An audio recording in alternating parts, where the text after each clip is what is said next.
A tense armed standoff is now into its second day after Victoria Police cornered violent rapist Antonio Laguancio at a house in Melbourne's north.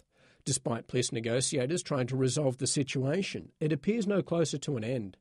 Police say Laguancio is a significant risk to the community after he breached a supervision order by assaulting his partner and then going into hiding.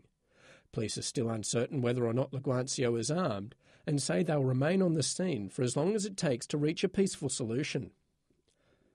Queensland communities trying to recover after January's crippling floods are facing another crisis. At least 30 homes at Dalby on the state's Darling Downs have been inundated.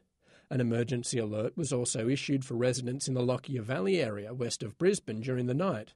Flood-weary residents in Bundaberg and Rockhampton are also frustrated there's no relief in sight, with fears a cyclone may be forming off the far north coast. Tributes continue to flow for journalist Peter Harvey, who died aged 68 after a battle with pancreatic cancer. Fellow journalists have remembered the veteran broadcaster Peter Harvey as an inspiration, a mentor and a true gentleman. Prime Minister Julia Gillard said our nation's media has lost a giant, while opposition leader Tony Abbott said his voice will be missed from our television screens. Tens of thousands of performers have taken part in the gay community's Night of Nights despite the rain and gusty winds. The focus of the celebrations at the Sydney Mardi Gras was on the parade's 35-year history. The lead float of this year's parade was dedicated to a small group who took to the streets of Sydney to highlight discrimination against gay people 35 years ago. Oxford Street had a heavy police presence, but there have been no reports of serious incidents.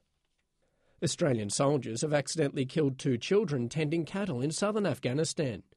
The incident took place after Taliban troops began shooting at a helicopter carrying Australian soldiers. The children, aged 7 and 8, were shot when they were mistaken for insurgents. NATO has expressed deep regret over the deaths and says it remains committed to minimising civilian casualties. John Kerry has arrived in Egypt for his first visit to the Arab world since becoming Secretary of State.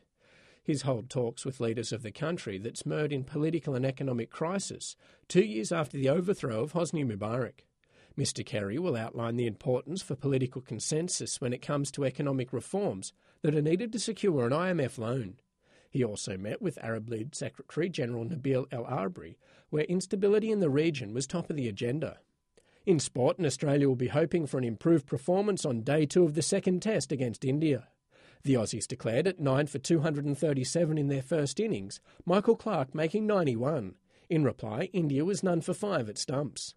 The national weather forecast: showers and storms in the east and north, very warm in the west and south.